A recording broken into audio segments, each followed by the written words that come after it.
বেটা, আলু বেটা, কি হয়েছে মা? তুই দিনভর শুধু মোবাইল চালাবি আর তৈরি হবি কখন? তৈরি হব কখন মানে? কিসের জন্য মা? আরে তুই ফের ভুলে গেছিস? তোর বিয়ের জন্য মেয়ে দেখতে যাব আমরা। না মা, আমি মোটেও যাব না। এর আগের বারে যখন মেয়ে দেখতে গেলাম তখন আমার দেখা মাত্র রিজেক্ট করে দিল। আরে তুই টেনশন করিস না, এবার তোর জন্য আমার বান্ধবীর মেয়ের সাথে দেখা করতে নিয়ে যাব। এবার দেখবি তোর ঠিক পছন্দ করবে। ঠিক আছে মা, ওকে। ঠিক আছে, চল তাহলে আমি আমার বান্ধবী চম্পার ফোন করে দিচ্ছি।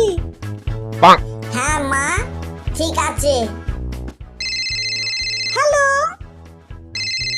হ্যালো হ্যালো, আমি পিয়াজ বলছি। হ্যাঁ পিয়াজ, বলো তুমি কটার সময় আসবে? এই তো বার হয়েছি, খুব তাড়াতাড়ি এসে যাব। ঠিক আছে, তাড়াতাড়ি এসো।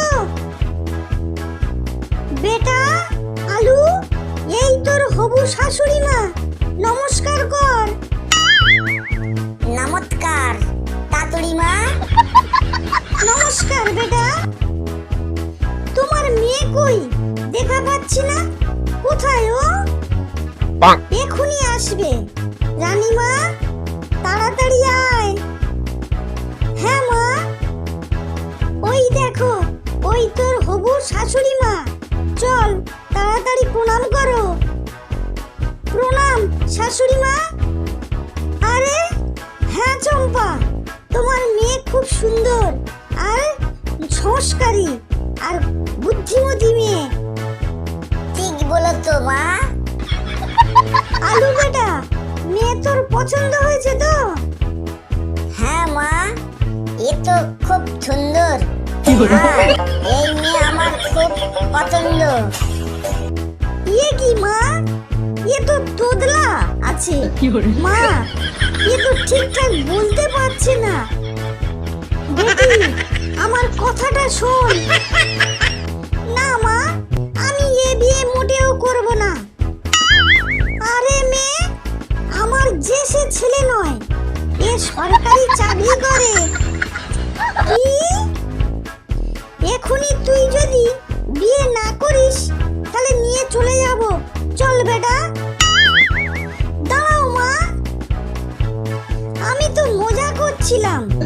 এ ছেলে আমার খুব পছন্দ হয়েছে, খুব তাড়াতাড়ি আমার বিয়ে করিয়ে দাও। সরকারি চাকরি জিন্দাবাদ, সরকারি চাকরি জিন্দাবাদ, সরকারি চাকরি জিন্দাবাদ। হ্যালো বন্ধুরা, ভিডিওটা যদি ভালো লেগে থাকে তাহলে একটা লাইক করবেন, শেয়ার করবেন আর প্লিজ সাবস্ক্রাইব করবেন।